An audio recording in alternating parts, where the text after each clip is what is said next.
ओम नमो भगवते वासुदेवाय। ओम नमो भगवते वासुदेवाय। ओम नमो भगवते वासुदेवाय।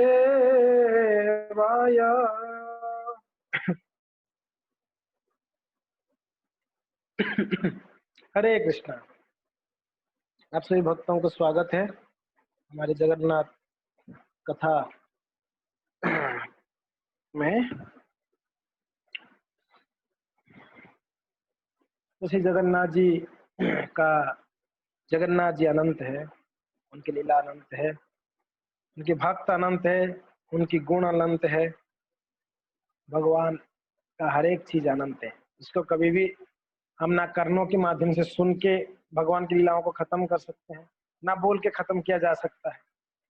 हाँ, ये संभव नहीं है। फिर भी जब भक्त भगवान की लीलाओं को श्रवण करते हैं, जब भक्त भगवान की लीलाओं को कीर्तन करते हैं, तो परम आनंद का अनुभव करते हैं और उसी लीलाओं को बार बार श्रवण और कीर्तन करके आनंदित होते हैं। तो हम जगन्नाथ जी की कुछ लीलाओं को श्रवण किए, कैसे श्री जगन्नाथ जी पतित पावन है, कैसे श्री जगन्नाथ जी जो है करुणा के अवतार हैं, कैसे भगवान जगन्नाथ जी जो है कृपालु हैं, कैसे भक्तों के प्रति उनका जो दीन बंधु है, दीनानाथ है भगवान। तो हम आज कुछ कथाओं को भगवान जी का चर्चा करेंगे। श्री जगन्नाथ जी भक्तों को साथ में उनका व्यवहार और उनका प्रेम। तो एक बहुत सुंदर भक्त थी, वो ग्वालिन थी। वैसे ग्वालिन थी भक्त, उनका नाम था माणिको। माणिको ग्वालिन, माणिको माणिको माणिको का था। तो ये माता जी पुरी के कुछ नजदीक में ही रहती थी, पास में रहती थी। और उनका एक पिताजी, थोड़ा वृद्ध पिताजी घर पे रहते थे।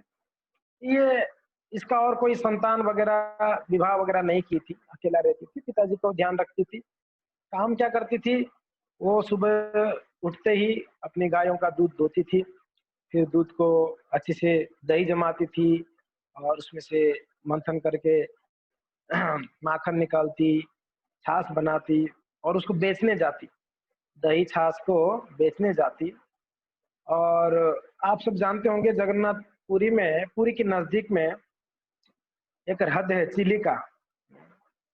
चिलिका हृद आप लोगों ने सुना होगा, खारा पानी का हृद यानी लेक, लेक है, बहुत बड़ा लेक है, ये प्रसिद्ध लेक है। कहते हैं एशिया में सबसे बड़ा लेक जो है वो चिलिका है, चिलिका लेक है। तो चिलिका में जो उस समय जो व्यापारी थे, वो चिलिका में नाव के द्वारा व्यापार करने जाया करते थे, जाना आना चलता था। तो ये माता जी क्या करती, चिलिका की उस रास्ते में, चिलिका जाने के रास्ते में वो बैठ जाती और वहां से जो भी पथिक जाते थे उनको छाछ पिलाती, दही खिलाती और उसमें जो भी उनका गुजारा होता, पैसा जो मिलता उससे उसका गुजारा करती थी घर का। और वो इतना, उसका दिनचर्या इतना मीन्स एकदम बिजी शेड्यूल था। उसके मन में बड़ा इच्छा था कि मैं जगन्नाथपुरी जाऊं, जगन्नाथ जी को दर्शन करूं, मगर जा नहीं पाती थी बेचारी। मन में बड़ा इच्छा था। और उसने भागवत पढ़ती थी माता जी, और उनके पिताजी उनको कृष्ण की कथाओं को श्रवण कराते थे, बोलते थे, तो सुनती थी। जब कृष्ण लीला का प्रसंग आता, कृष्ण छोटे से नन्हे नन्हे अपने चरण कमलों के द्वारा ब्रज में चलते, नंद बाबा के कड़ाओं को उठाते, यशोदा महारानी उनको हाँ छड़ी उठा के मारने भगाती, गोपियां आके उल्हाना देते। तो जब ये लीला सुनती, ये माता जी सोचने लगती कि ये गोपियां कितना निष्ठुर है, कौन सी बड़ा अपराध कर लिया मेरे प्रभु ने। ये थोड़ा वात्सल्य भाव था माता जी का, कौन से ऐसे को बड़ा अपराध कर लिया मेरे ठाकुर जी, ये लोगों ने जो है कंप्लेन करने जाते। थोड़ा सा तो दही दूध माखन चुरा के खाता था, फिर भी लोग कंप्लेन करते जसोदा मैया के पास। और मन में ही सोचती, कभी लाला मेरे घर पे आते तो मैं तो उनको बढ़िया से खिलाती। हाँ, ऐसा पता नहीं मेरा मेरा जीवन में कब होगा। मन में बड़ा भाव था, मन में ये सोचती थी और भगवान का प्रेम में डूबी रहती थी, काम में व्यस्त रहती थी। तो एक समय की बात है, महाराज पुरुषोत्तम देव, भगवान जगन्नाथ के बड़े महान भक्त हुए पुरुषोत्तम देव, उड़ीसा के राजा थे उस समय। और पुरुषोत्तम देव की, ऑब्वियसली वो राजा महान भक्त थे, इसलिए उनके प्रजा भी महान भक्त थे, उनकी सेना सामंत भी महान भक्त थे, भगवान के भक्त हुआ करते थे। तो राजा रोज भगवान का दर्शन करने आते, भगवान का प्रसाद खाते, भगवान का कीर्तन करते, सब भक्तों के साथ मिलकर बड़ा आनंद में दिनचर्या चल रहा था राजा का। तो एक समय की बात है, राजा ने साउथ इंडिया टूर में गए थे भ्रमण करने के लिए। तो साउथ इंडिया की टूर में जब गए थे तो उन्होंने आते समय कांचीपुरम, कांचीपुरम आप सब जानते हैं, हमने थोड़ा सा याद करी वापस वरदराज जी को, कांचीपुरम का राजा वरदराज स्वामी वही कांचीपुरम होके राजा पुरुषोत्तम देव आ रहे थे।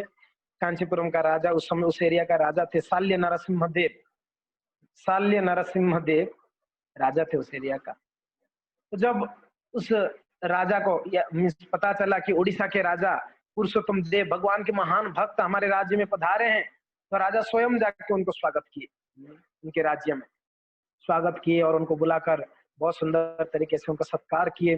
बोले कुछ समय हमारे यहाँ पर रुक के जाइए, आप पुरी से आए, जगन्नाथ जी के भक्त हैं आप, तो हमारे यहाँ पर रुक के कुछ जगन्नाथ जी का कथाओं को लीलाओं को श्रवण कराए। तो राजा भी बड़ा पुरुषोत्तम देव बहुत अच्छा प्रसन्न हुए और उनके साथ बड़ा अच्छा संबंध बन गया, एक प्रेम का संबंध बन गया, एक मित्रता का संबंध हो गया। तो ये शाल्य नरसिम्हा देव का एक कन्या थी, उस कन्या का नाम था पद्मावती। ये पद्मावती बिल्कुल विवाह करने की एज में आ गई थी, यंग थी। तो पद्मावती इस दौरान जब राजा पुरुषोत्तम देव उनके राज्य में रुके थे, उनके राजमहल में, तो पद्मावती को सेवा का मौका मिलता था, पद्मावती जाके कुछ सेवा करती राजा को। और पुरुषोत्तम देव ऐसे ही बहुत सुंदर थे और भगवान का भक्त भी थे। तो पद्मावती मन ही सेवा करते करते कभी मन में विचार आया कि मैं विवाह करेंगी तो इनसे विवाह करूंगी, पुरुषोत्तम देव से, क्योंकि ना ये भक्त है, भगवान की महान भक्त है। तो मन में विचार था मगर क्या करे, अभी उनके पिताजी को कौन बोले।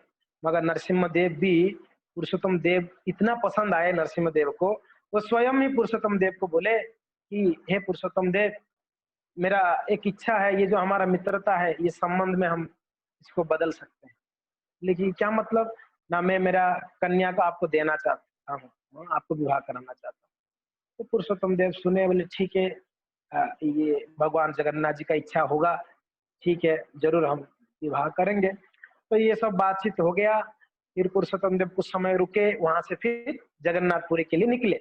जब निकल रहे थे तब जो शाल्य नरसिम्हा देव थे, कांचीपुरम के राजा, उनको राजा पुरुषोत्तम देव ने कहे कि महाराज, अभी कुछ ही समय में ना हमारे उड़ीसा में सबसे बड़ा उत्सव होता है, वो है जगन्नाथ रथ यात्रा, जो पुरी में होती है।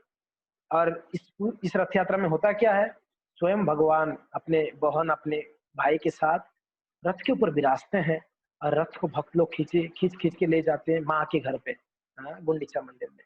तो अगर आप इस उत्सव में आएंगे तो हम कृतार्थ होंगे।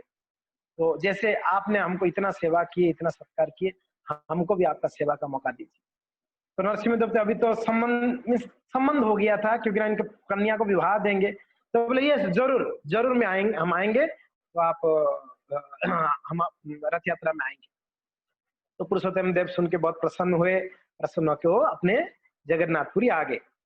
और दिन बढ़ता गया धीरे धीरे। अभी जो माणिक है ना, माणिक ग्वालिन, उसका स्टोरी वहीं पर रखिएगा। वो भगवान के प्रेम में हमेशा डूबी रहती थी, हमेशा कथाओं को श्रवण, देखिए श्रवण करते करते भगवान के प्रति उनका एक वात्सल्य प्रेम जागृत हो गया था। हम लोग कहते हैं ना, हर एक जीव का भगवान के धाम में एक स्पेशल उनका स्वरूप होता है भगवान के धाम में। जैसे हमने आपको बताए थे, हमारे गोस्वामी लोग सब मंजरियां थे, रूप गोस्वामी रूप मंजरी थे, है कि नहीं है? और उनके अनुगत्य में हम चलते हैं, इसलिए रूपानु को कहते हैं हम लोग। तो वैसे हमारे गोस्वामी लोग मंजरियां थे, कोई महाप्रभु की पार्षद लोग, कोई सखियां थे, हाँ, कोई गोपियां थे, है कि नहीं? कोई राधा रानी भी थी। तो वैसा हर एक जीव का आध्यात्मिक लोक में एक स्वरूप होता है भगवान की सेवा में। मगर भौतिक संसार में हम आके क्या होता है, हम उस स्वरूप को भूल जाते हैं, भूल जाते हैं। भौतिक संसार में हम भोग विलास में लग के हम उस स्वरूप को भूल जाते हैं और हम सोचते हैं यही हमारा जीवन है, यही असली सुख है। मगर नहीं, आध्यात्मिक लोक में भगवान की नित्य धाम में हमारा एक स्वरूप है, हमारा एक स्वरूप है। वैसे ये स्वरूप कब हमको मीन्स कब रियलाइजेशन होता है कि हमारा स्वरूप जीवेर स्वरूप है कृष्ण नित्य दास, ये तब अनुभव होती है जब हम भगवान के बारे में सुनते हैं। जीव अपने बारे में सुनता है, उनका स्थिति को, भगवान के बारे में सुनता है। जब गुरु से सुनते हैं हम संबंध ज्ञान, अभिधेय ज्ञान, प्रयोजन ज्ञान, तब धीरे धीरे हमको रियलाइजेशन होता है कि हमारा असली स्वरूप है भगवान का दास या दासिया, ये स्वरूप को पता चलता है। और जब गुरु हमको स्वीकार करते हैं शिष्य के रूप में, हाँ, तब गुरु गुरु जानते हैं हर एक शिष्य का क्या क्या स्वरूप है धाम में, गुरु जानते हैं। जैसे हमने आपको बताए थे इंद्र प्रभु जो है, इंद्र प्रभु एक बार सपने में प्रभुपाद जी आए थे। इंद्र प्रभु सपने में आके, क्योंकि ना गुरु ही जानते हैं शिष्य का स्वरूप क्या है भगवत धाम में। तो प्रभुपाद जी ने अनंग मंजरी, कोई एक मंजरी का नाम बता, मुझे एग्जैक्टली मंजरी का नाम याद नहीं, बोले कि ये आपका स्वरूप है भगवत धाम में। तो प्रभुपाद जी से सुने इंद्र प्रभु, बहुत प्रसन्न हुए और उनको स्मरण रखे थे कि मेरा ये असलियत में ये स्वरूप है भगवान के धाम में। तो एक बार इंद्र प्रभु गोवर्धन परिक्रमा कर रहे थे। एक गोवर्धन में एक महाराज रहते हैं, बड़ा सिद्ध पुरुष है, महान भक्त है भगवान का, राधा रानी की, राधा कृष्ण की लीलाओं में हमेशा डूबे रहते हैं। खैर वो हमारे संप्रदाय में नहीं है मगर गौड़ीय संप्रदाय का ही है, बहुत महान संत है वो। और वो भूत भविष्य जानते हैं, वो महात्मा जो है भविष्य जानते हैं, सिद्ध पुरुष थे, सिद्ध आत्मा थे।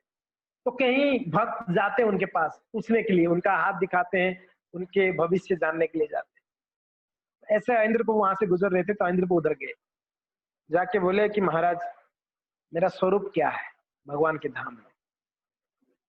आप सुन के आश्चर्य होंगे, जो स्वरूप श्रील प्रभुपाद जी ने इंद्र प्रभु को सपने में बोले थे, वो संत वही स्वरूप बोले कि आप भगवत धाम में आपका ये स्वरूप है। तब इंद्र प्रभु, ऐसे प्रभुपाद जी के प्रति दृढ़ दृढ़ विश्वास था, बोले जी गुरु जो है सब सब जानते हैं, गुरुदेव है, हाँ, क्योंकि ना ये महात्मा वही स्वरूप को बोले जो प्रभुपाद जी ने बोले थे। तो ये हम सबका एक एक स्वरूप है, मगर इस स्वरूप तब अनुभव होती है, तब रियलाइज करते हैं जब हमको गुरु से सुनते हैं, हम बार बार भगवान के बारे में, भक्तों के बारे में लीलाओं को श्रवण करते हैं। तो इसलिए श्रवण बहुत जरूरी है हम भक्तों के लिए। ये श्रवण ही हमारे भक्ति के पौधा का सिंचन है, ये श्रवण ही हमारा भक्ति के पौधा का पोषण है, पोषण। इसके लिए इस श्रवण कब तक करना है, किसी भक्त अगर प्रश्न करेंगे कब तक करते रहेंगे श्रवण, जब तक हमारा नित्य धाम आध्यात्मिक गोलोक वृंदावन प्राप्त नहीं हो जाता है तब तक भगवान के बारे में सुनना है। जब गोलोक धाम में पहुंचेंगे तब भी सुनना है ठाकुर जी के बारे में। वृंदावन में सारे गोप गोपियां क्या करते थे, सुबह से शाम तक कृष्ण की लीलाओं का स्मरण करते। जब शाम को उनकी बच्चा आता ब्रज वृंदावन से बछड़ा चरा के आके वापस कथा सुनाता, सारे गोपियां अपने बच्चों से कथा सुनते कृष्ण के बारे में, फिर वो दिन रात उसको स्मरण करते, हर दिन कथा सुनते, हर दिन स्मरण करते। तो जब हम कथा सुनते हैं गुरुदेव से, वैष्णवों से, उस कथा को मनन करें, और यही हमारा जब मनन करते तब जो आनंद प्राप्त होती है ये ब्रह्मानंद से भी परे है, जो ब्रह्मानंद से भी परे है। कितना आनंद आता होगा जो परीक्षित महाराज जी ने 7 दिनों तक बिना खाए बिना पिए सुने होंगे इस कथा में। ऐसे महाभागवत अगर कथा करते हैं, सुखदेव गोस्वामी जैसे महाभागवत, तब तो कथा का रसपान करने वाला मनोमुग्ध हो जाएगा, वो भूल जाएगा, भूख प्यास भूल जाएगा। तो ये ग्वालिन, ये मानिक जो है, मानिक ग्वालिन, ये इसी प्रकार से भगवान की कथाओं को श्रवण करती। कुछ गांव में संत आया करते थे, कभी संतों से सुन लेती, पिताजी से सुनती, भागवत पढ़ती, हो स्वयं पढ़ती, पढ़ते पढ़ते सुनते सुनते भगवान के प्रति उनका एक संबंध बन गया था, भगवान के एक पुत्र के रूप में उनका प्रेम बढ़ गया था, वात्सल्य भाव था माता जी का। तो ये राजा पुरुषोत्तम देव महाराज शाल्य नरसिम्हा देव को आमंत्रण करके वो आ गए। फिर धीरे धीरे समय बढ़ता गया, तो नजदीक आने गया। स्नान यात्रा का उत्सव हुआ। स्नान यात्रा के समय भगवान जी का स्नान हुआ। फिर भगवान को बुखार आ गया। तीनों लोग फिर अनावसर में चले गए। उस दौरान राजा शाल्य नरसिम्हा देव को आना था, रथ यात्रा में डेट दिया हुआ था, मगर हुआ क्या, किसी कारणवश शाल्य नरसिम्हा देव बिजी हो गए कुछ कार्य में, वो नहीं आ पा रहे। तो उन्होंने उनके मंत्री को बोले, देखो होता है ना, एक रिवाज होता है, हम नहीं जा पाते हैं तो हमारा परिवार से किसी ना किसी को भेजते हैं, किसी ने विवाह के लिए बुलाया, कोई व्रत में बुलाया, तो हम नहीं भी जा पाते किसी को भेजते हैं, आप जाओ कम से कम हमारे अनुपस्थित। तो ऐसे महाराज शाल्य नरसिम्हा देव उनके मंत्री को बोले कि आप जाओ, जाके महाराज को मेरा प्रणाम बताना और क्षमा भी मांगना, मैं नहीं आ पाया, और आप उस सब में भाग लीजिए, आनंद लीजिए, और आते समय जगन्नाथ जी का प्रसाद लेके आओ। तो शाल्य नरसिम्हा देव का जो आप लोग को आवाज आ रहा है ना, मेरा कुछ डिस्टरबेंस नहीं हो रहा है ना आवाज में? ओके। तो शाल्य नरसिम्हा देव की जो मुख्य मंत्री थे, तो मंत्री आए। यहाँ पर आने के बाद मंत्री का बड़ा सुंदर स्वागत हुई जगन्नाथपुरी में, उड़ीसा में। तो राजा ने पूछे कि नरसिम्हा देव आए नहीं? शाल्य नरसिम्हा देव बोले कि महाराज उन्होंने क्षमा क्षमा मांगे हैं, वो आ नहीं पाए, कुछ कारणवश, कुछ अर्जेंट काम था, इसलिए हम आए हैं और हम जगन्नाथ जी का रथ यात्रा में भाग लेंगे। बोले ठीक है, कोई बात नहीं। मंत्री आए, राजा आए, एक ही है। तो बड़े सुंदर तरीके से मंत्री का रहने का व्यवस्था, खाने का व्यवस्था बड़ा भव्य तरीके से किया गया, क्योंकि ना पहली बार आए और उनकी ससुराल के पक्ष में आया हुआ देखा जाए तो, लेकिन ससुराल ही हुआ ना अभी तो, शाल्य नरसिम्हा देव ससुराल पक्ष हो गया। ससुराल से कोई आया तो कितना जत्न लेते हैं, यहाँ तक कि हमारा माँ की ओर से कोई आता तो उतना ध्यान नहीं रखते, मगर ससुर की ओर से आए, ससुराल की ओर से आते, बड़ा ध्यान रखना पड़ता है। भाई नाक कट जाएगा अगर ध्यान नहीं रखेंगे तो, उधर जाके बोलेंगे यार देखो कैसी बहू है, ध्यान ही नहीं, कैसे बेटा है, जो भी है, ससुराल पक्ष को ध्यान रखना पड़ता है, रखना भी चाहिए। तो बड़ा देख रहे हैं रोज रोज ना, बड़ा तैयारियां हो रहा है, रथ बन रहे हैं। तो ये देख कर ना शाल्य नरसिम्हा देव का जो मंत्री था, बड़ा अंदर से बड़ा खुश हो रहा था कि वाह, हमारे जो राजकुमारी है एक सही जगह में आ रही है, सही राजा को अपना बर बनाई या विवाह करेगी। बड़ा प्रसन्न हो रहे थे। राजा का बड़ा सत्कार है, वो बहुत फेमस है राजा, वहां पर पुरी में सब लोग राजा को प्रणाम करते हैं, बहुत बहुत आदर है, राजा का नाम लेते सब गदगद हो जाते हैं। और रोज देखते हैं भगवान का मंदिर सज रहा है, रथ सज रही है, कई सारे उत्सव के लिए सामग्रियां इकट्ठा किया जा रहा है, सब तैयारियां देख रहे हैं लोग, सब तैयारी में लगे हुए हैं, सब राज्य में सब बिजी हैं। तो ये देखकर शाल्य नरसिम्हा देव का जो मंत्री थे बहुत प्रसन्न हुए, चलो ठीक है, बहुत अच्छा है। सब होने लगा धीरे धीरे धीरे। फिर गुंडीचा मार्जन का समय आया, तो कई भक्त लोगों ने गुंडीचा मंदिर को साफ किए, तो सारा लीलाओं को उन्होंने देख रहे थे, सब कार्यों को। रथ यात्रा का दिन आया, इसी दिन का तो वेट कर रहे थे सब लोग, भगवान रथ यात्रा का दिन। तो सुबह सुबह भगवान रथ जगन्नाथ जी को, उसके पहले दिन, वैसे रथ यात्रा का पहले दिन ना भगवान का नेत्र उत्सव होता है। कौन सा उत्सव? नेत्र उत्सव। एक दिन पहले, जिस दिन गुंडीचा मार्जन होती है, उस दिन शाम को भगवान जी का नेत्र उत्सव होती है, यानी भगवान उस दिन दर्शन देते हैं। कैसे? बड़े सुंदर दर्शन, बहुत सुंदर व्हाइट कपड़ा पहने रहते हैं, धोती, और भगवान का बहुत बहुत सुंदर रूप दर्शन होती है जगन्नाथपुरी में। हमारा सौभाग्य हुआ था लास्ट ईयर हम जब गए थे, तो ये सुंदर रूप का दर्शन किए थे। हम एक दिन पहले पहुंच गए थे रथ यात्रा से, हमारा दर्शन हुई थी, बहुत सुंदर। क्योंकि ना भगवान 15 दिन के बाद दर्शन देते हैं। नेत्र उत्सव यानी भगवान का पहली बार दर्शन होती है, भक्तों का नेत्र और भगवान का नेत्र मिलता है, उसको नेत्र उन्मीलन या रथ नेत्र उत्सव कहते हैं। तो भगवान पहली बार 15 दिन के बाद दर्शन देते हैं भक्तों को शाम के टाइम, क्योंकि ना कल रथ यात्रा में जाएंगे। तो फिर रथ यात्रा के दिन आया, नेत्रोत्सव हो गई। उसके बाद रथ यात्रा के दिन सब भक्त लोगों ने बड़े सुंदर तरीके से सुबह से ही, कोई घंट, कोई मुर्दंग, कोई वाद्य बजाते हुए, कोई कीर्तन कर रहे हैं। आप देखो पूरी में रथ यात्रा के टाइम पे कितना भीड़ होती है और कितना सुंदर। खैर इस समय तो बहुत दुख की बात है, जो सुप्रीम कोर्ट ने रोक लगाई है, रथ यात्रा इस समय नहीं हो पाएगी। और ये भी एक दुख की बात है, कहते हैं भक्त लोग कि अगर एक बार रथ यात्रा नहीं होती है तो ऐसा प्रथा चलते आ रही है, 12 साल तक रथ यात्रा नहीं होगी। हाँ, अगर सोचो 12 साल तक जगन्नाथ जी का रथ यात्रा नहीं होगी तो क्या अकाल पड़ेगा पता नहीं, कितना संकट आएगा पता नहीं। हाँ, हाँ, बहुत बड़ा संकट अभी है ही, ये बहुत बड़ा संकट चल रहा है, इतना बड़ा महामारी चल रही है। फिर सभी भक्तों को जगन्नाथ जी से प्रार्थना करनी चाहिए। कुछ भक्त ऐसे कहते हैं कि हमारा रथ यात्रा रोका गया है, इसलिए जगन्नाथ जी पुरी में नाराज हो गए, वो भी नहीं जाना चाहते हैं बाहर।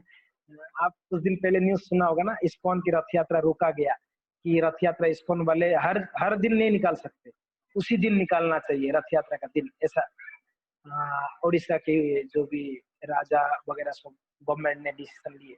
तो भक्त लोग कह रहे थे कि देखो भगवान जगन्नाथ भी नाराज है, बोलते हैं कि आप प्रभुपाद जी के मूवमेंट में मेरा रथ यात्रा बंद करवाए, तो इसके लिए मैं पुरी में भी नहीं बाहर निकलूंगा, मैं नाराज हूँ, जाओ, दुखी हूँ। ऐसे कुछ भक्त लोग कह रहे थे कि जो भी है, भगवान जगन्नाथ जी का रथ यात्रा का दिन आया और बहुत सुंदर तरीके से सारा रथ के ऊपर सब तैयारियां हुआ। अभी जगन्नाथ जी आने से पहले आप सब जानते हैं, जो राजा होते हैं पुरी के, उड़ीसा के, उनका कर्तव्य क्या होता है, वो आते हैं और भगवान जी का रथ के सामने झाड़ू लगाते हैं, है कि नहीं। शाल्य नरसिम्हा देव की जो मंत्री थे, वो बड़ा नजदीक से दर्शन कर रहे थे, रथ के पास खड़े थे, क्योंकि ना विशेष अतिथि थे ना, उनको तो कोई रोक टोक नहीं था। होता है ना, कभी कभी वीआईपी पास मिल जाती है कोई प्रोग्राम का, तो हम तो वीवीआईपी बन के जाते हैं वहां पर, है कि नहीं है। वैसे ही वो अभी वीवीआईपी थे, उनका स्पेशल गेस्ट थे, तो उनको वहां पर अच्छे तरीके से उनको सत्कार की जा रही थी, उनके आसपास बॉडीगार्ड्स थे और अच्छा सुरक्षा दे रहे थे, उनको बढ़िया से दर्शन हो रही है। तो उस समय में देखे, राजा पुरुषोत्तम देव जो है, उनको पालकी में लाया गया। किसमें? पालकी में आया। आज भी वो प्रथा है, राजा को अपने घर से, और राजा का घर कहाँ पर पता है? जगन्नाथ मंदिर के सामने ही एक होटल है, होटल ग्रांड करके, होटल ग्रांड, आप देखे होंगे सब लोग। ये होटल ग्रांड उन राजा का ही ये प्रॉपर्टी है, उन्होंने होटल बनाया है, और उसके बाजू में राजा का घर है, वहीं रहते हैं, आज भी राजा वहीं रहते हैं। उनकी जो भी कुल में राजा होते हैं वहीं रहते हैं। तो राजा को वहां से पालकी में लेके आया गया राजा को, और कुछ दूरी से राजा उतर गए, क्योंकि ना ऐसे प्रथा है, भगवान के मंदिर के पास कभी भी पालकी में, गाड़ी में और किसी में आना नहीं चाहिए। तो राजा उतर गए, उतर कर फिर पैदल चलते चलते आए राजा उनकी सेनाओं के साथ। तो ये शाल्य नरसिम्हदेव का मंत्री देख रहे थे सब कुछ, और राजा आए तो राजा को देख के इनका भी बड़ा आदर भाव हो गया, प्रणाम किए। तो राजा आए और राजा के हाथ में एक झाड़ू दिया गया। शाल्य नरसिम्हदेव का मंत्री देख रहा है हो क्या रहा है, और राजा ने झाड़ू लिए, सोने का झाड़ू था जरूर, झाड़ू लेके क्या किए, उन्होंने रथ के ऊपर गए, रथ को झाड़ू लगाया। शाल्य नरसिम्हदेव का मंत्री को कुछ पाला नहीं पड़ रहा था बात, झाड़ू क्यों लगा रहा है राजा, ये क्या हो रहा है, समझ में नहीं। अभी तक तो सब ठीक था, अभी ये क्या देख रहा हूं मैं, राजा झाड़ू लगा रहा है, ये तो ओहो। फिर धीरे धीरे राजा सिर्फ मन, तो ठीक है रथ के ऊपर झाड़ू लगाते भगवान का रथ, राजा नीचे उतरकर रथ के सामने झाड़ू लगाए। तब इनको तो ये बात पचा नहीं, नहीं जमा इनको। वो इतना दुखी हो गया, अरे हमारे राजकुमारी एक भंगी को विवाह करने जा रही थी, बाप रे बाप, ये तो भंगी है, भंगी यानी जो झाड़ू मारते हैं, भंगी को विवाह करेगी, ये राजा कहाँ है। हाँ, झाड़ू, ठीक है कोई अपना घर पे झाड़ू लगा दिया, कोई देखा नहीं, अलग बात है, सारा न्यूज रिपोर्टर वहीं खड़े हैं, सारा दुनिया के लोग वहीं उस दिन आए दर्शन करने, और सबके सामने झाड़ू मार रहे हैं राजा, कितना अपमान का बात है। और ऐसे भंगी से हमारे राजकुमारी विवाह करेगी। ओहो, ये अभी सब भीड़ भाड़ में सब व्यस्त थे भगवान जगन्नाथ जी की रथ यात्रा में। शाल्य नरसिम्हदेव की मंत्री बिना बोले किसको अपना रथ पकड़ के निकल गए कांचीपुरम के लिए। वो रथ यात्रा तक भी नहीं रुके, उनको बहुत खराब लगा, बहुत ऑफेंडेड लगा, अरे ये क्या बात हो गई, राजा ने, ये तो भंगी है, राजा नहीं है। तो चले गए, यहाँ पर रथ यात्रा पूरा हुई, होने के बाद राजा बोले कि जो मंत्री आए थे, हाँ शाल्य नरसिम्हदेव का, वो कहाँ दिखे नहीं रथ यात्रा दौरान। तो कोई बोले कि वो तो रथ में बैठ के चले गए रथ यात्रा से पहले ही। बोले कहाँ चले गए, बोले पता नहीं चले गए। तो राजा सोचे क्यों चले गए, कोई कोई अचानक कोई लेटर आया क्या, कोई पत्र आया कि उस राज्य से कुछ अघटन हुई क्या। राजा तो यही सोचेंगे ना, क्यों अचानक चले गए बिना बोल के कोई। या ये भी मन में आ रहा था राजा का, कोई हमारा सेवा में कुछ कमी हुई क्या उनके प्रति, क्या हुआ, उन्होंने प्रसाद बराबर उनको नहीं हुआ क्या, उनको प्रसाद देना था, चले गए। ठीक है भगवान को प्रार्थना कर रहे थे, जो भी अभी हो सकता है कुछ कमी रह गई हो। और ये मंत्री जाकर कुछ दिनों में पहुंचे, पहुंच के जाके बोले किनको, साल्य नरसिंहदेव को सामने जाके, साल्य नरसिंहदेव बोले इतना जल्दी आप आ गए, रथ यात्रा तो अभी अभी तो हुआ 2-4 दिन पहले, आप इतना जल्दी कैसे आ गए? तो मैं तो रथ यात्रा देखा नहीं महाराज, मैं तो रथ यात्रा के दिन ही निकल गया था। बोले क्यों, क्या हो गया? बोले महाराज बहुत दुख की बात है, हमारे साथ चीटिंग हुआ है। बोले क्या हो गया, क्या चीटिंग हुई? बोले महाराज हम जिनको राजा मानते हैं ना, हाँ जिनको हमारे राज कन्या को विवाह देने वाले हैं आप, पद्मावती महारानी को, ओ राजा नहीं है, वो भंगी है उड़ीसा का। राजा बोले क्या बात कर रहे हो पागल जैसा? बोले कि हाँ महाराज मैं अपनी ये आंखों से देखा हूँ, वो झाड़ू मार रहे हैं, पूरी को झाड़ू मार रहे थे। तो क्या बात कर रहे हो? बोला हाँ राजा झाड़ूदार है, भंगी है। ये सुन के अभी बताओ, कोई बोलेगा कि मेरा बेटा जो है इंजीनियरिंग किया है, बोल दिया तो हम मान लेंगे ठीक है, हमारे कन्या को आपके इंजीनियरिंग लड़का से विवाह कराएंगे। बाद में पता चलेगा कि वो लड़का इंजीनियर नहीं है, वो कोई कंपनी का चौकीदार है, ऐसा पता चलेगा बाद में, आपको इंजीनियर नहीं है। तो आपको क्या, आप अपनी कन्या को विवाह देंगे? विवाह देने की बात दूर है, आपको तो इतना गुस्सा आएगा कि वो मिल जाए उसको यही पकड़ के मार दूं मैं। ऐसे कैसे झूठ बोला गया है? तो ऐसा एग्जैक्टली महाराज साल्य नरसिंह देव के साथ यही बीता। उनको मन में इतना गुस्सा आया, बोले कि हमारे साथ चीटिंग किया पुरुषोत्तम देव, ये पहले क्यों नहीं बताया कि वो भंगी है करके, वो अपने आप को राजा जैसे दिखाए। तो बोले कि ये तो गलत हुआ है। तो तुरंत साल्य नरसिंह देव एक लेटर लिखे। लेटर क्या लिखे? बोले कि हे पुरुषोत्तम देव, आपने हमारे साथ बहुत बड़ा धोखा किया है। आपने धोखा के कारण मेरे कन्या को विवाह करना चाह रहे थे, हाँ, तो ये हम हरगिज बर्दाश्त नहीं कर सकते हैं। लेकिन हे पुरुषोत्तम देव, मैं ये अपमान सहन नहीं कर सकता, मेरे कन्या के साथ इतना बड़ा दुर्व्यवहार होने वाला था, इसके लिए मैं आपसे युद्ध करना चाहता हूं। अगर सच में आप अगर अपने आप को राजा मानते हो तो युद्ध करने आओ, हम आपसे युद्ध करेंगे। बताओ, राजा ने युद्ध का युद्ध छेड़ दी। ये पत्र आके पहुंचा और उस पत्र में लिखा हुआ था आप भंगी है, आप राजा नहीं, आप भंगी है, हमारा मंत्री ने आपको देखा झाड़ू करते हुए।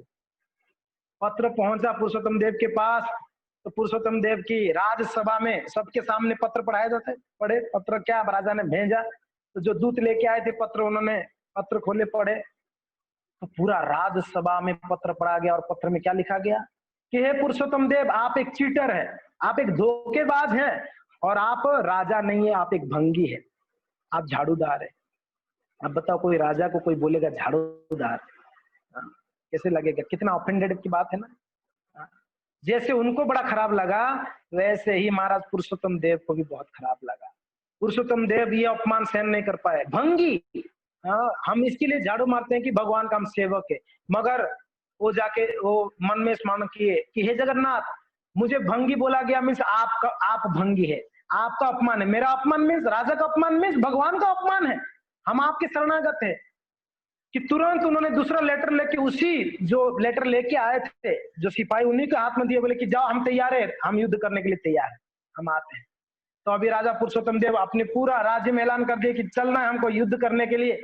सारे जो ढोलक मृदंग करताल बजाने वाले, क्योंकि ना कभी तो युद्ध का ऐसा मौका मिला नहीं था, सब लोग भक्त थे तो माला फेरते थे, हरे कृष्णा, सब प्रजा लोग, सब सैनिक लोग माला फेरते थे, सुबह उठ के जय जगन्नाथ बोलते थे, दर्शन करते, कीर्तन करते, प्रसाद खाते। अचानक राजा बोला युद्ध करने जाना है। बोला युद्ध करना है, क्या लेके चलना है? मृदंग ढोलक लेके जाना है। बोला नहीं, तलवार लेके जाना है, धनुष लेके जाना है। बोले चलो चलते हैं, देखते हैं। सब चले गए। तो राजा ने इतना गुस्से में थे, निकल गए चलो, मगर राजा ये भूल गए कि जगन्नाथ जी का आशीर्वाद लेके निकलना चाहिए। वो इतना जोश में थे युद्ध करने के लिए, जगन्नाथ जी का आशीर्वाद आज्ञा ने लिए निकल गए। और वहां से कांची की राजा निकल गए थे, इन लोग निकले, बीच में बड़ा महा घनाघोर युद्ध हुआ। और क्या हुआ उस युद्ध में? राजा पुरुषोत्तम देव का सारे सैनिकों को लोगों ने लगभग मार दिए। और अभी पुरुषोत्तम देव को लगा कि मैं हारने वाला हूं, एकदम हारने का ही स्थिति हो गई थी। तो पुरुषोत्तम देव क्या किए, उन्होंने कुछ सेना लोग जो बचे हुए थे उन लोग को लेके वापस आ गए, युद्ध वहीं पर छोड़ के आ गए, एक प्रकार से युद्ध क्षेत्र से भाग के आ गए ऐसा। तो राजा नरसिम्हा देव जो है, साल्य नरसिम्हा देव, वो सोचे कि शायद पुरुषोत्तम देव के पास इतना शक्ति नहीं हमको हराने के लिए, वो कहाँ हरा सकता है, सच में भंगी है, हमारे साथ कहाँ युद्ध कर सकता है। तो पुरुषोत्तम देव अपने राज्य में आके सोचने लगे कि ऐसे मैंने क्या अपराध किया जो आज मैं, मेरा हार मीन्स जगन्नाथ का हार है।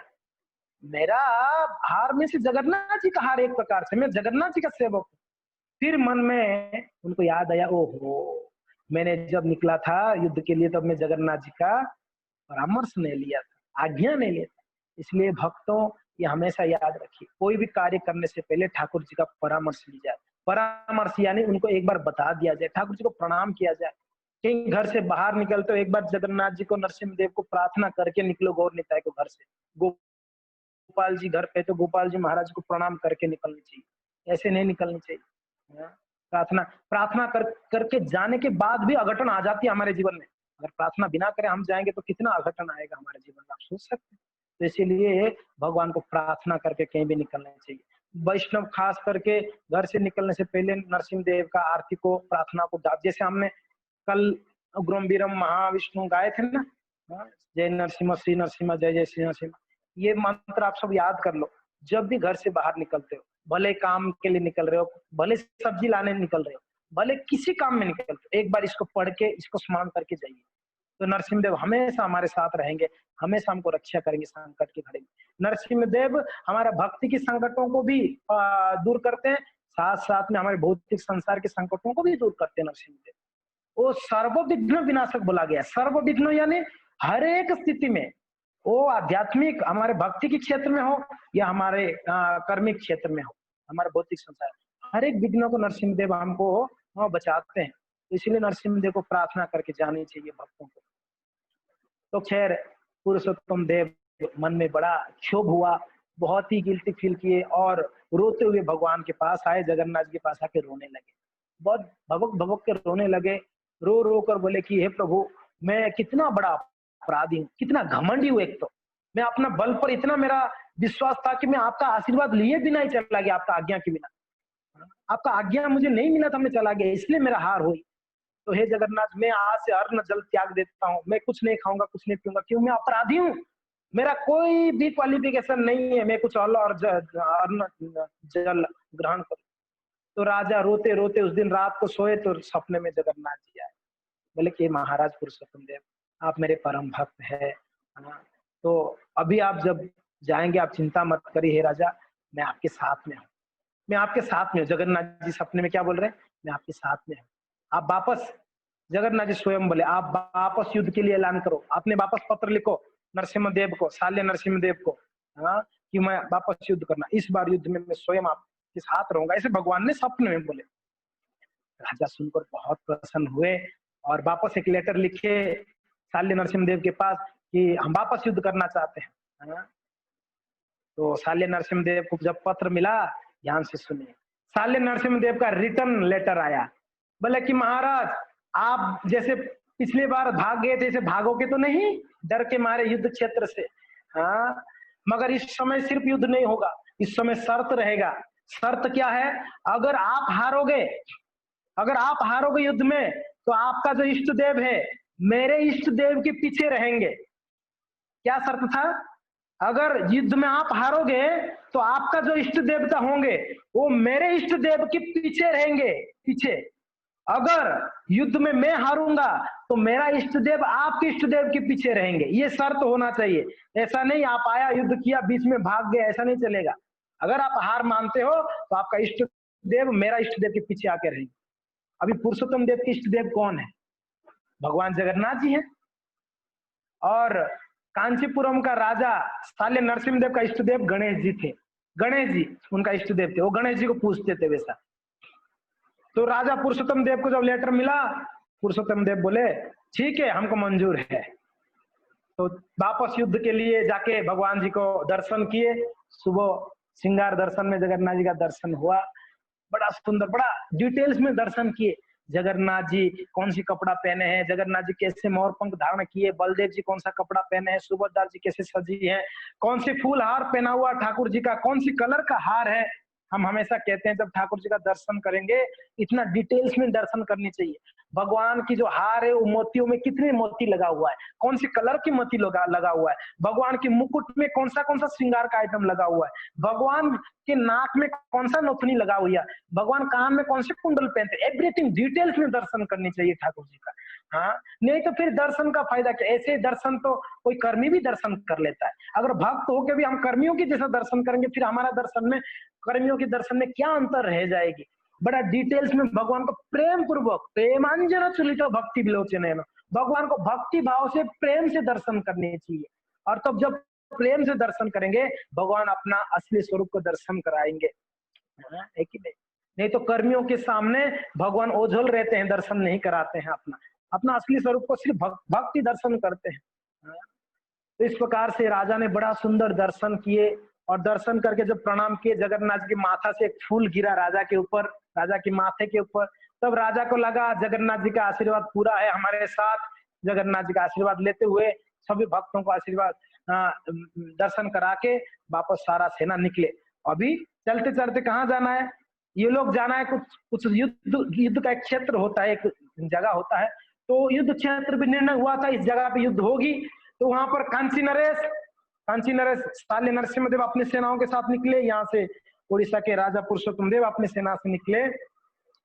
अभी थोड़ा सा ग्वालिन के पास चलिए। ये जो ग्वालिन थी, कौन? माणिक गौडुनी, माणिक ग्वालिन, गौडुनी ओडिया में गौडुनी कहते हैं, गौडुनी यानी ग्वालिन की। तो माणिक गौडुनी रोज जो है वो दही को बड़ा बड़ा अच्छे से दही को जमाती थी। हाँ, एकदम गाढ़ा दही जमाती थी, छाछ बनाती थी अलग से, और वो सबको बेचती। तो आके वो जो ग्वालिन थी उस दिन एक पेड़ के नीचे बैठी हुई थी। रास्ता जो मेन रोड है जहाँ से लोग गुजरते हैं, उस रास्ता के बाजू में एक पेड़ है। उस पेड़ के नीचे बैठ के और उस दिन जो है छाछ दही बेचने के लिए सुबह आके बैठी है। दिन दोपहर हो गया, कोई छाछ दही कोई पीने के लिए उस रास्ता से कोई गया ही नहीं। ग्वालिन ऐसे ही बैठी। अब बताओ, उसका बिक्री नहीं होगी, सेल नहीं होगा तो कैसे उसका घर कैसे चलेगा? उसके पिताजी बीमार रहते, उसके पिताजी का सेवा कैसे करेगी बेचारी? हाँ, दोबारा वो कैसे गायों को कहाँ से फिर अनाज लाके घास लाके देगी? गायों का सेवा कैसे होगा? उनकी दवाई पानी कैसे होगी? तो वो पूरा निर्भर थी, उनका बिजनेस में चलेगा तो उनका घर चलेगा। तो दोपहर हो गया, एकदम कड़क 12-1 बजे कड़क धूप था। तो ऐसे ही ग्वालिन जो सोच रही थी, शायद आज भगवान का इच्छा नहीं है, मेरा कोई दूध दही शायद नहीं जाएगा।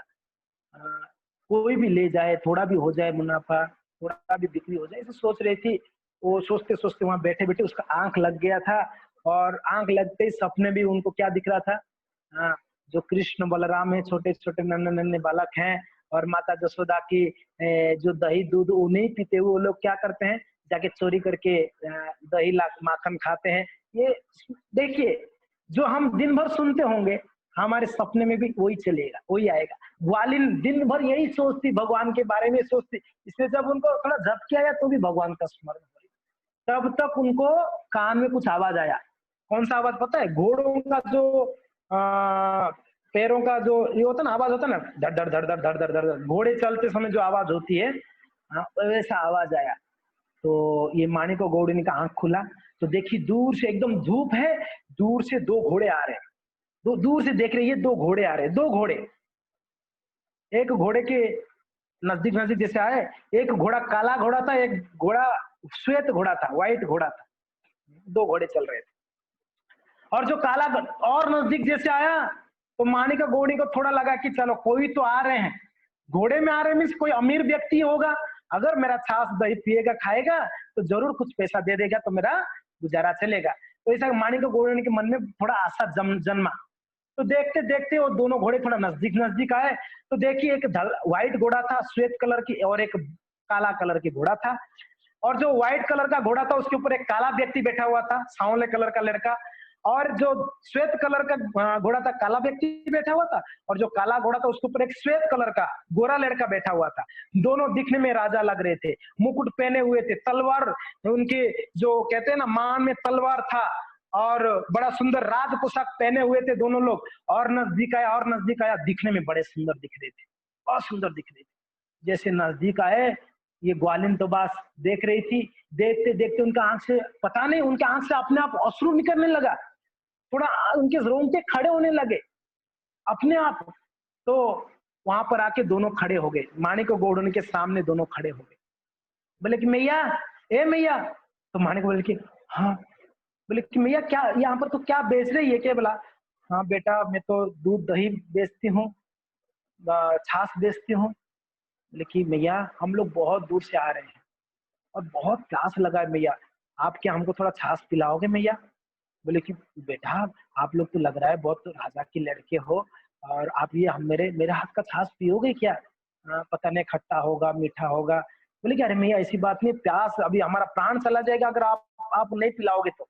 अभी देखो, ये ग्वालिन का जो इच्छा था आज पूरा हो रहा है। ये दोनों और कोई नहीं थे, स्वयं भगवान थे, जगन्नाथ बलदेव जी स्वयं थे।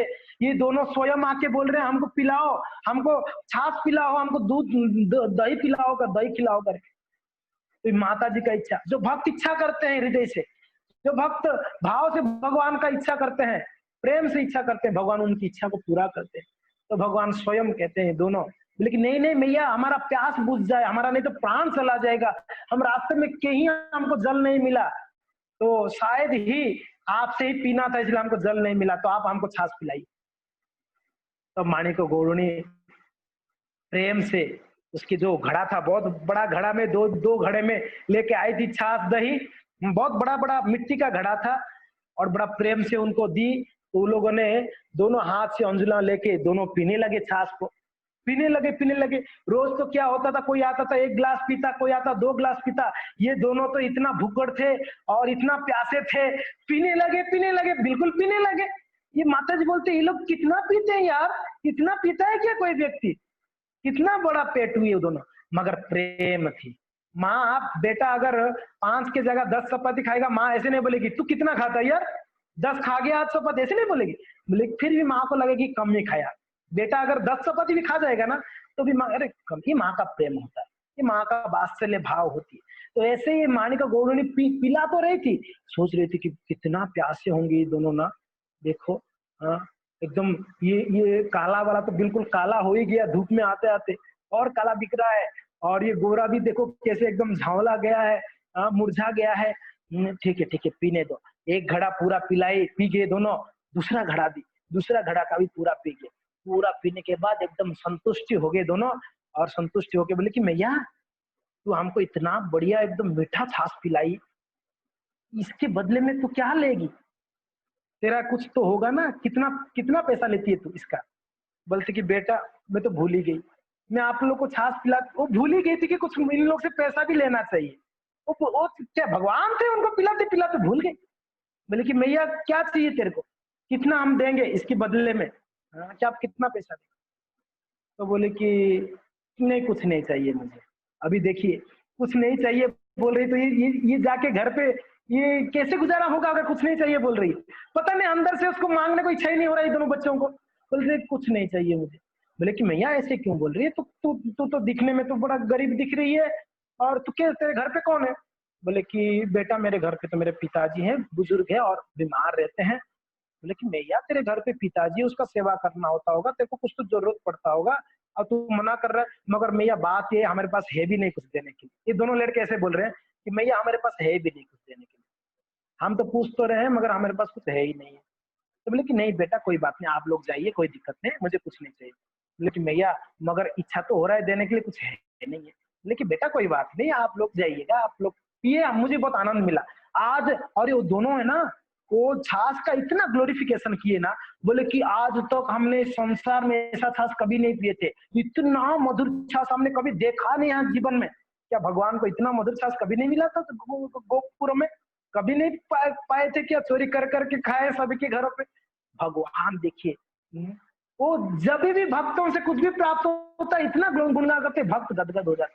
ग्वालिन बोलते कि इतना गुणगान आज तक तो कोई भी रास्ता में जाने वाला व्यक्ति आज तक छाछ पिया है मेरे से, कोई इतना गुणगान तो मेरा नहीं किया। ये ग्वालिन बहुत प्रसन्न थी, और उनकी मधुर बातें सुन के, जैसे होता है ना कृष्ण जब बोलने लगते तो सारे गोपियां अपना काम छोड़ के सुनने लगते उनकी बातें। तो ऐसे ये ग्वालिन सब भूल गई थी, संसार का सारा कष्टों को भूल गई थी, घर में पिताजी वो भी भूल गई थी, कृष्ण बलराम को दर्शन कर रही थी, सुन रहे, और बड़े सुंदर लड़के थे दोनों।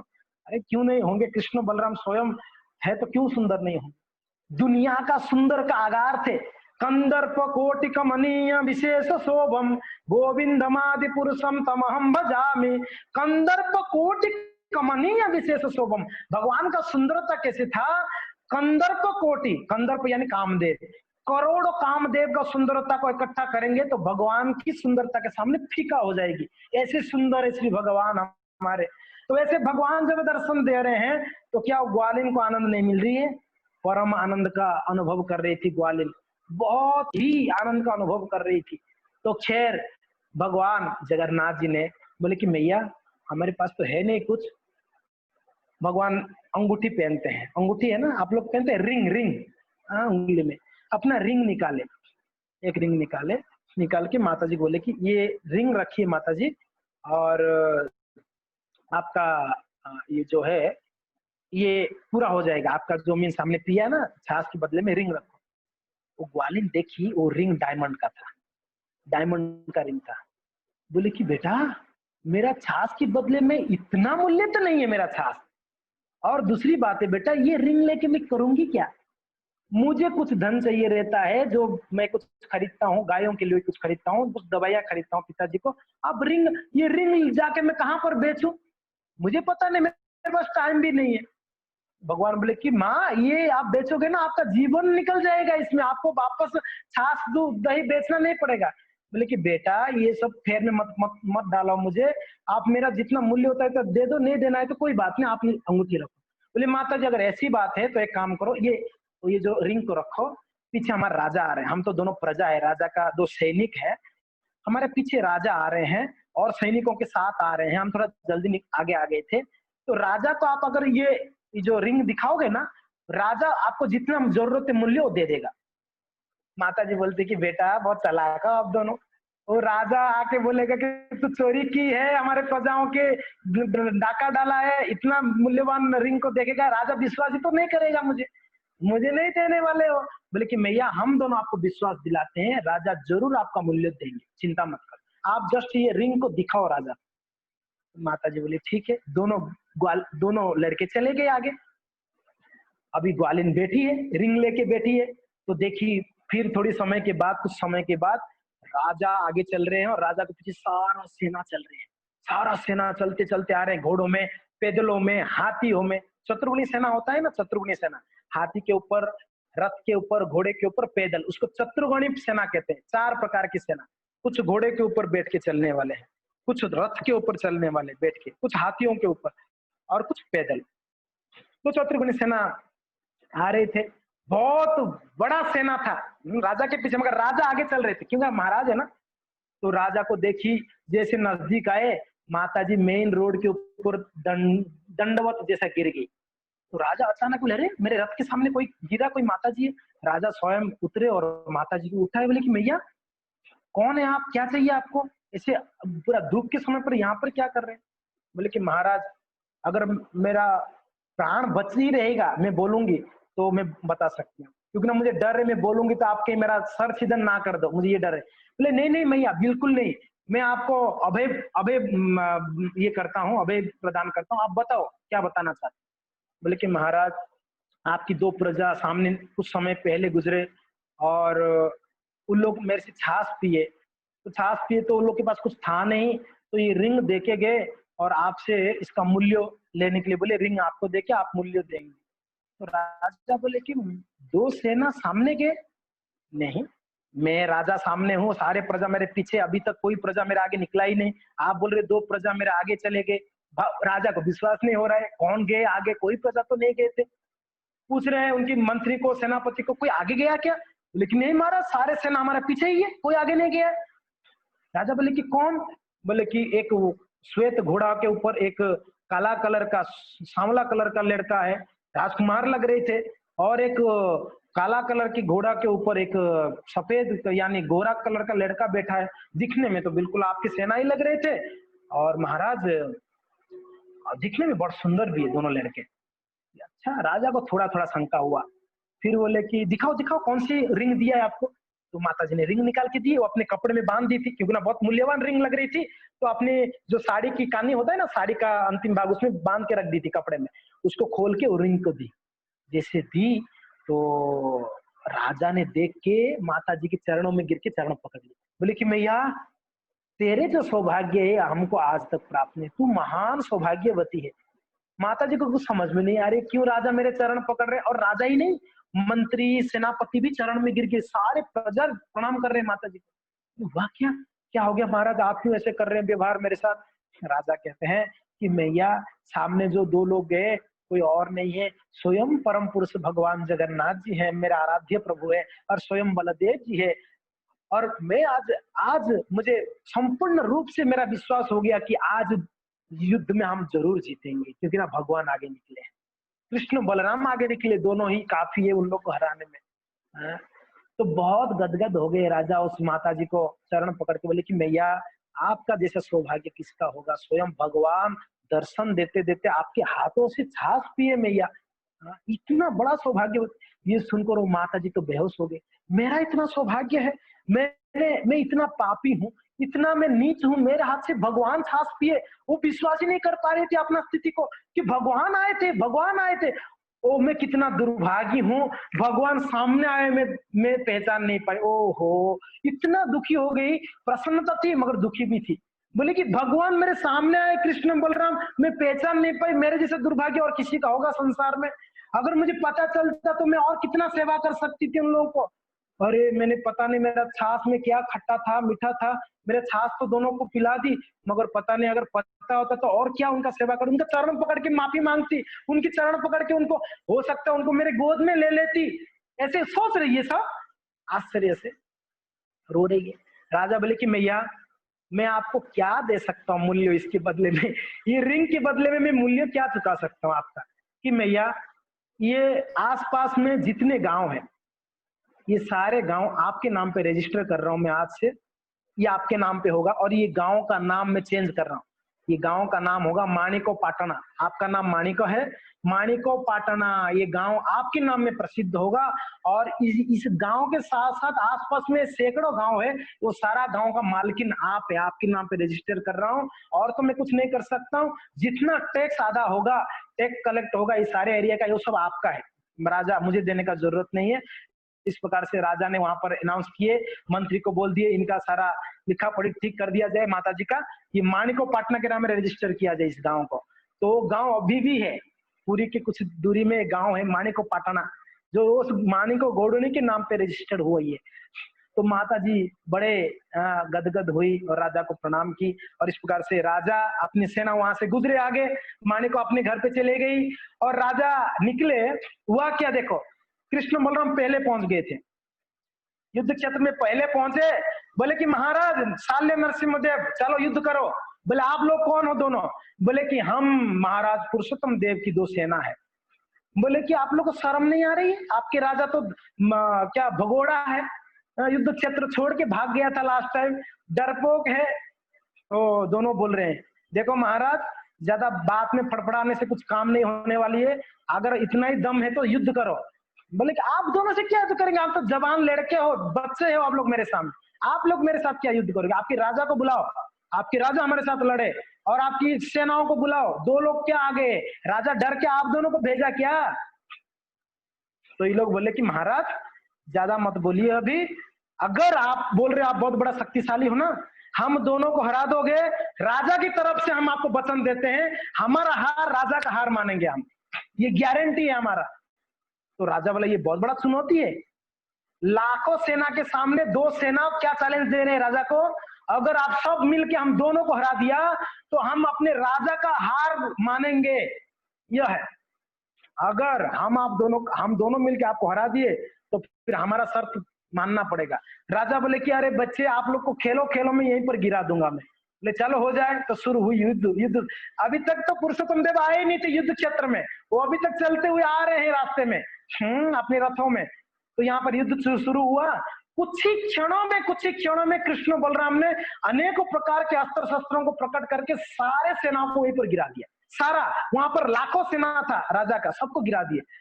फिर राजा शाल्य नरसिंह देव को बंदी बना दिए, दोनों मिलकर, दोनों हाथ को पीछे करके बांध दिए, दोनों पैर को बांध दिए, और बांध कर बोले कि महाराज अभी आप मानते हो ना, नहीं तो आपको अभी यहीं कर गला काट दिया जाएगा। बोले कि मैं मान गया पुरुषोत्तम देव का पराक्रम। मुझे पता नहीं था कि पुरुषोत्तम देव का दो सेना इतना शक्तिशाली होंगे, तो पुरुषोत्तम देव कितना शक्तिशाली होंगे, उनकी बाकी सेना कितना शक्तिशाली होंगे, उनकी जो सेनापति कितना शक्तिशाली होगा, उनका मंत्री कितना शक्तिशाली होगा, जिनका साधारण दो सेना मुझे हरा दी। उसको क्या पता था कृष्ण बलराम है करके, उसको थोड़ी ना पता है ये सब चीजें। तो हार माना, बोले कि ऐसे नहीं, हार माने हो तो हम एक लेटर देते, इसमें साइन करो कि मैं हारा करके। वो लेटर में कृष्ण बलराम स्वयं बोले कि लिखना पड़ेगा आपको। क्या लिखना है? लिखो कि महाराज पुरुषोत्तम देव आप महान राजा है, आप महान भक्त है भगवान के, और आपकी शक्ति के सामने मैं कुछ भी नहीं, तुच्छ हूँ, और मेरा गलती हो गया, मैं आपको भंगी बोला, सच में आप भंगी नहीं है, आप एक महापराक्रमी राजा हैं, और मुझे क्षमा कर दें। और ऐसे करके नीचे साइन करिए, साइन, मैं हार मान रहा हूँ। और ये भी लिखिए कि हे महाराज मेरा इष्ट देव गणेश जी है, गणेश जी को लेके आपके इष्ट देव के पीछे रखो करके ये लिखो, लिख के साइन करो। तो राजा शाल्य नरसिंह देव ने अपने स्वहस्त से लेटर लिखे, क्योंकि ना कोई उपाय नहीं था, ज्यादा भी तड़फड़ा करेंगे तो दोनों काट डालेंगे। वो ऐसे गुस्से में थे दोनों, बाकी सबको तो ऐसे भी गिरा दिया था वहां पर। तो लोगों ने दोनों में, वो राजा ने लेटर लिख के, सब कुछ लिख के साइन किए, और दो राजा को पीछे, हाथ को पीछे कर दिए, लिखने के बाद बांध दिए, पैरों को बांध दिए, बांध कर वहां पर गिरा दिए। दोनों कृष्ण बलराम वहां से निकल गए।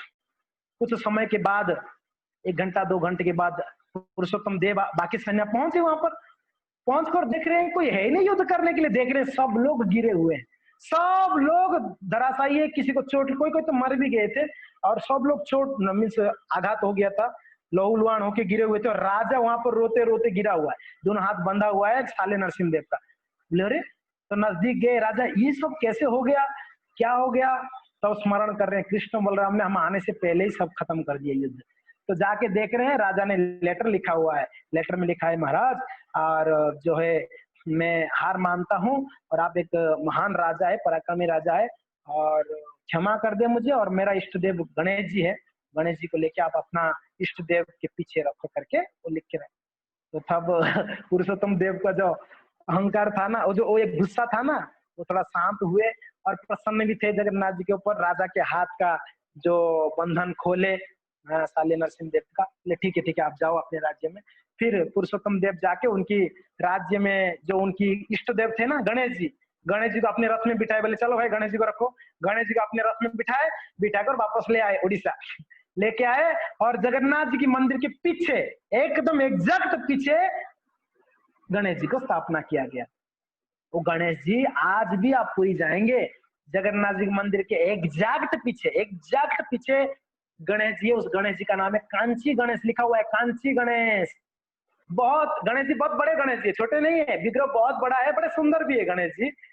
देखिए, कांचीपुरम का गणेश जी का इच्छा था मैं जगन्नाथ जी के पास जाके रहूंगा, मेरे आराध्य भगवान के साथ में रहना है मुझे, इसके लिए उन्होंने ऐसा सब लीलाएं किए।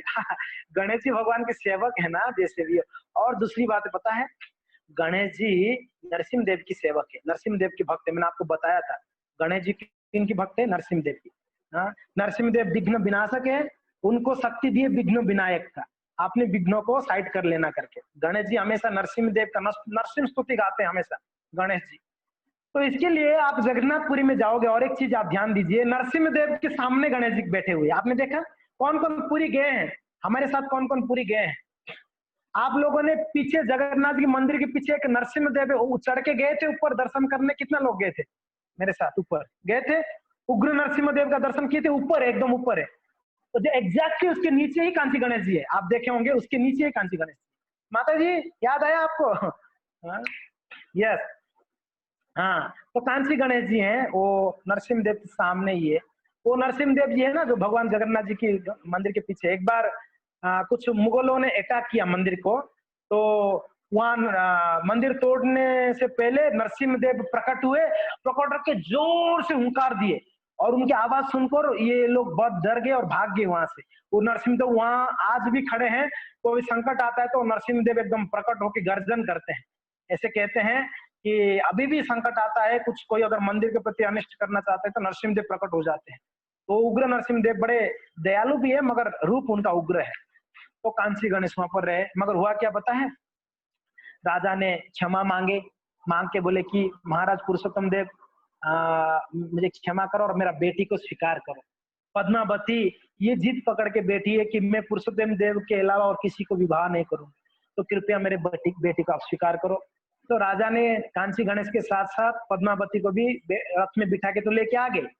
लाने के बाद पुरी में बोले मंत्री को बुलाए, मंत्री को बुला बोले कि देखो मंत्री जी, इनकी बाप का ना बहुत घमंड है, ये मुझे मुझे बोला है ना कि भंगी है, भंगी से विवाह नहीं कराऊंगा करके बोला था, तो बहुत घमंड है इसकी बाप का। तो ना ये पद्मावती को ना एक अच्छा भंगी को ढूंढो, हमारे देश में कहीं पर होगा, पद्मावती को विवाह करा दो उसके साथ, मैं नहीं विवाह करूंगा उसको। तो मंत्री को बोले राजा ने कि एक बढ़िया फर्स्ट क्लास भंगी को ढूंढो हमारे राज्य में कहाँ पर है, और ये पद्मावती को उनके साथ विवाह कर दो। उसकी बाप का जो गर्भ है ना, वो गर्भ चूरमार हो जाएगा। वो बोल रहा था ना भंगी को विवाह नहीं दूंगी, नहीं दूंगा मेरे कन्या को। तो अगर भंगी को विवाह दोगे ना तब उसको बुद्धि आएगा, है वो पता चलेगा उसको। तो ये बात पद्मावती सुनी तो बेचारी रो रो के जगन्नाथ जी को प्रार्थना कर रही कि हे प्रभु, कौन से संकट में डाल दिए, मेरा तो इच्छा है पुरुषोत्तम देव को पति के रूप में वर्ण करो, मगर पुरुषोत्तम देव तो इस प्रकार से निर्णय लिए कि कोई भंगी से विवाह, मेरा कोई भंगी से विवाह हो जाएगी। आवाज नहीं आ रही है?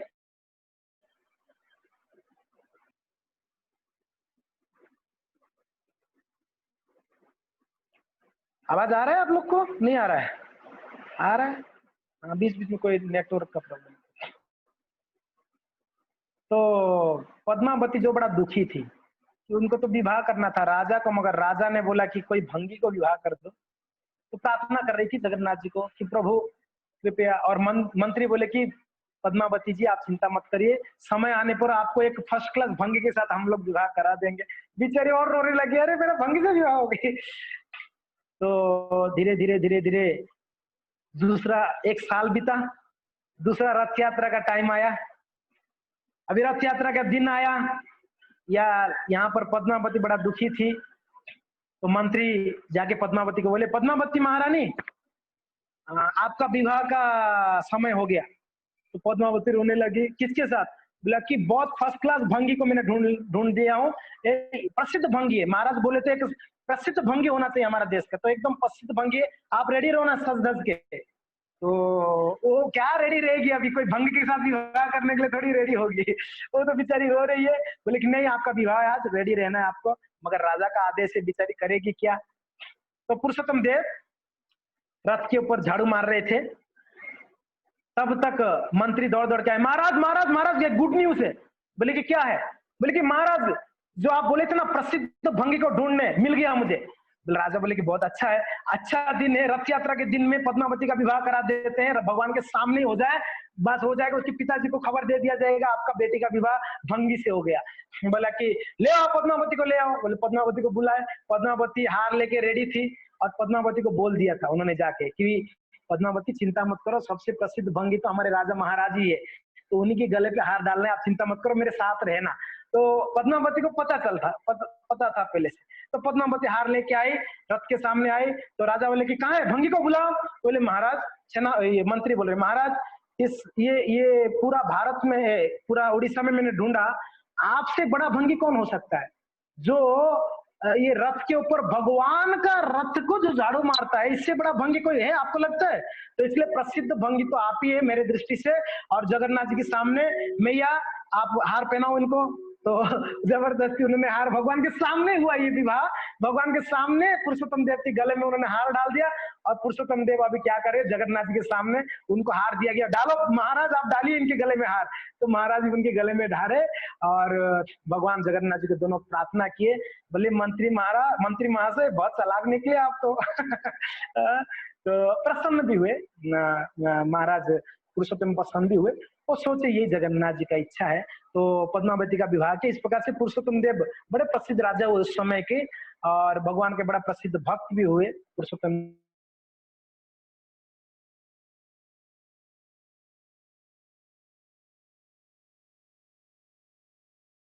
देव, उनकी पत्नी। आवाज नहीं आ रहा है अभी वापस? आ रहा है? नेटवर्क का कुछ प्रॉब्लम है।